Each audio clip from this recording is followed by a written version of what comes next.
Perkenalkan, nama saya Mehmet Hairul Slamet, seorang musisi, komposer, juga pengajar, pendidik, dan di sini saya juga beraktivitas sebagai ilustrator musik juga, ya. Dan yang paling penting, saya adalah orang yang selalu ingin berkarya. Karena dengan berkarya, maka kita akan lebih hidup dan menjadi sehat. Itu filosofi saya. Oke, saya akan berangkat kepada sebuah konsep. Ini karya saya yang musik batu, ini karya yang menjadi fenomenal karena karya ini sedang dipersiapkan untuk sebuah konser kolosal di Jepang bulan Oktober, insya Allah. Dan saya akan bercerita sedikit bagaimana gagasan awal sampai terjadinya komposisi musik batu. Jadi begini, pertama yang menggelisahkan saya waktu itu adalah bagaimana masyarakat itu, atau masyarakat maupun para petinggi itu, saya melihat sangat keras hatinya. Jadi sakar dewe, jadi apa-apa semua sakar dewe. Nah, dengan sakar dewe saya menangkap ini orang dikasih tahu susah. Kita juga dikasih pemahaman susah juga.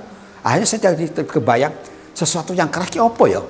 Jadi saya muncul di situ batu, kepala batu, ada kalimat kepala batu.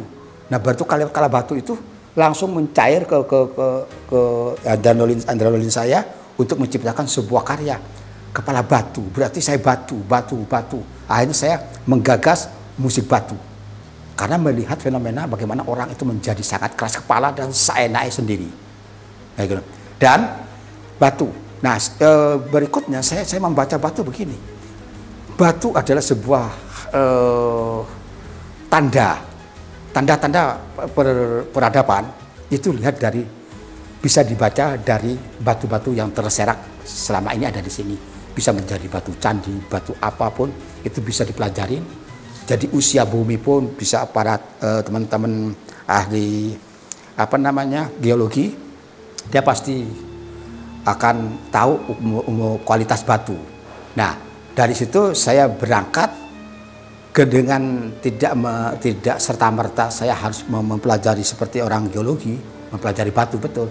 Tapi saya hanya mencari kekuatan warna. Nah, ternyata batu adalah sangat miskin resonansi.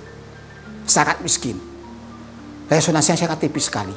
Kalau saya bikin musik air, pasti air ada masih enak, ada gaungnya, tak, main ciblon kan, jebrak. Begitu batu, tak, ini sangat miskin resonansinya. Ya, nah justru karena keterbatasan itu saya ingin bergerak. Itu yang terbatas menjadi menarik. Itu, jadi keterbatasan menjadi pemicu untuk kita berbuat lebih semangat untuk mencari kemungkinan-kemungkinan barunya, kemungkinan-kemungkinan yang lain. Tapi kalau semuanya sudah serba ada, instrumen juga ada semua, itu mah gampang, ya kan, tinggal nyusun aja. Tapi bagaimana dengan keterbatasan ini menjadi maksimal?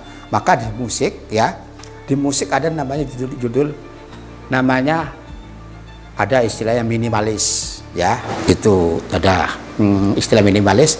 Tapi salah seorang komposer Indonesia yang senior dan guru saya, Mas almarhum Selamat Abdul Syukur, itu yang membuat gagasan saya bagaimana keterbatasan itu bukan tantangan. Maka keluarlah kalimat dari guru saya itu minimax, minimal tapi maksimal. Minimal boleh dari bendanya, dari sosoknya, maksimal tapi dari gagasannya, alternatifnya. Sehingga yang saya mainkan nanti di sini dari gagasan berikutnya adalah karena keterbatasan, maka yang dicari adalah tekniknya, teknik memainkan. Tadi kalau kita bicara filosofi, sekarang mau tekniknya. Tekniknya saya harus punya beberapa cara teknik. Yang tidak lazim kalau alat pukul ini termasuk dalam keluarga standar, ya. Kalau dalam istilah musik itu ini jenis perkusi, alat yang dipukul. Tapi saya tidak mau berhenti, ini bukan dipukul. Ini saya gesek. Ini kan dipukul gini, ditutup. Semuanya alat-alat ditutup, ya kan? Ya, ditutup. Nah kalau ini, ya, saya istilahnya saya gesek. Saya gosok, bukan gesek, gosok. Ini, kita perhatikan, diputar. Saya akan mengatakan.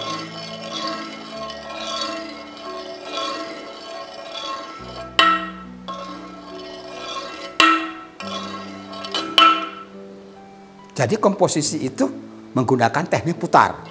Putar divariasi dengan mainkan dinamik. Menjadi staccato, jadi menjadi sustain, ya kan? Tapi caranya apa? Ya diputar. Kalau untuk misi stressing akan tarik. Jadi kalau kalian saya mainkan, jadi variasinya.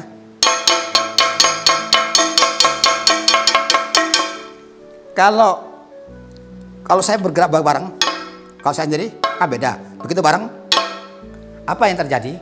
Timbre. Muncullah warna suara yang berbeda, timbre. Jadi eksplorasi timbre bisa dihasilkan dari kebersamaan saat pukulan jatuh. Pukulan jatuh maka akan menghasilkan timbre. Jadi kalau ini dipukul bareng, apa ya? Tipis.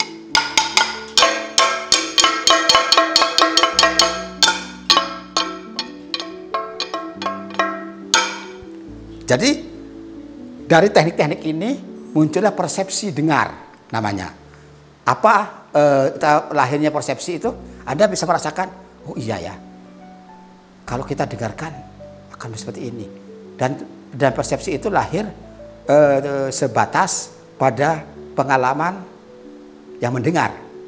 Kalau yang mendengarkan tidak referensinya hanya terbatas, pasti referensi juga terbatas. Apa interpretasinya? Bagaimana kita melahirkan batu digesek ini seperti suara apa? Kok kayak suara gesekan benda keras, ya kan? Secara bahasanya kan gitu.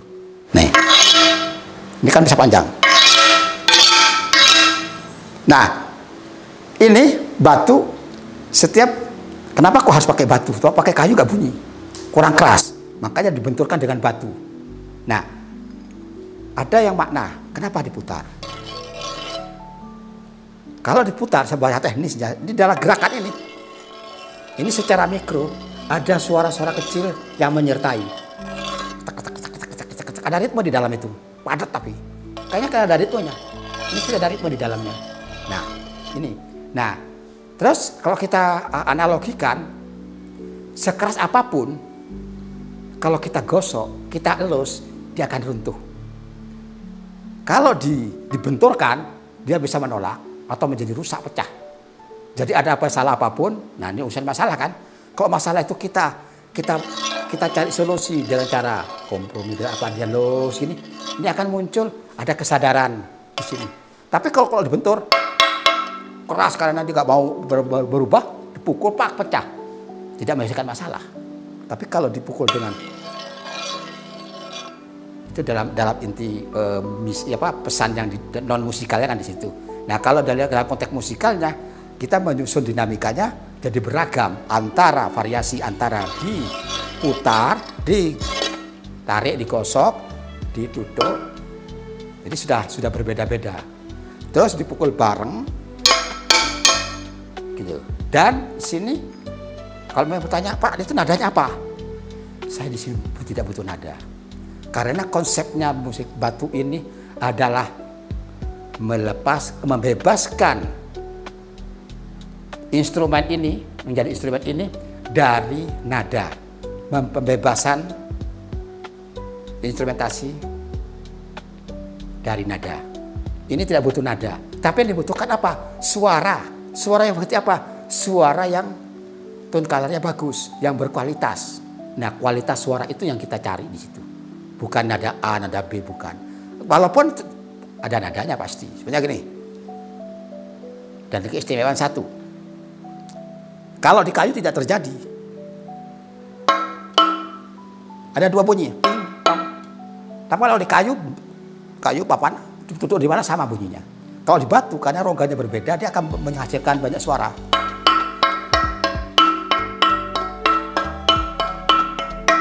Ya kan, ini baru satu suara. Ini,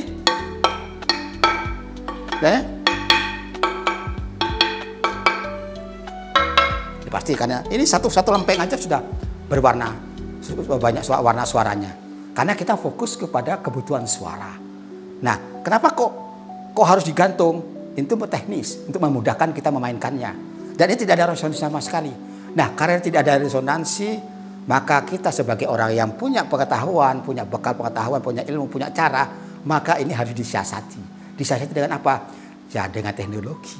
Dengan menggunakan mic yang bagus. Itu akan kita mainkan, masuk ke sound akan menjadi suaranya lebih lebar lagi.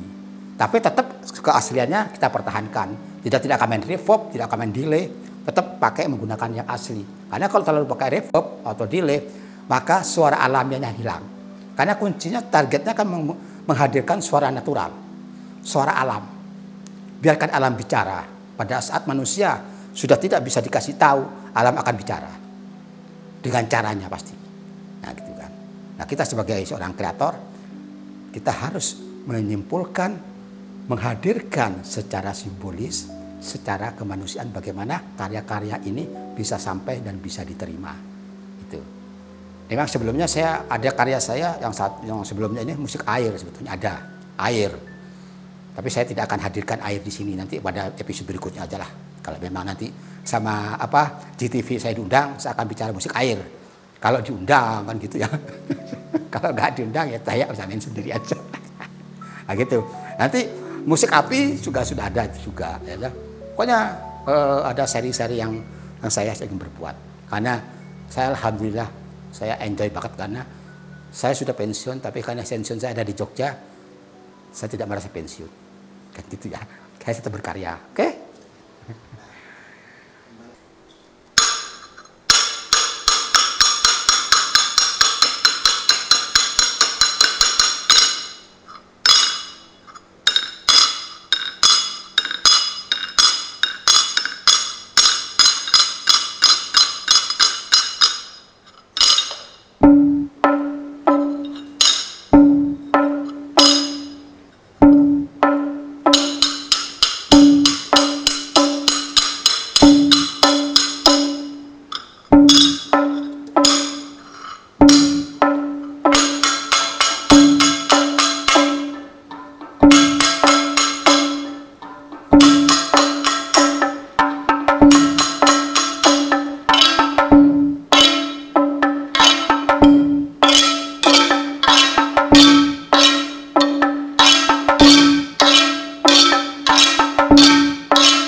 Ya, itu repertoar yang ini saya siapkan.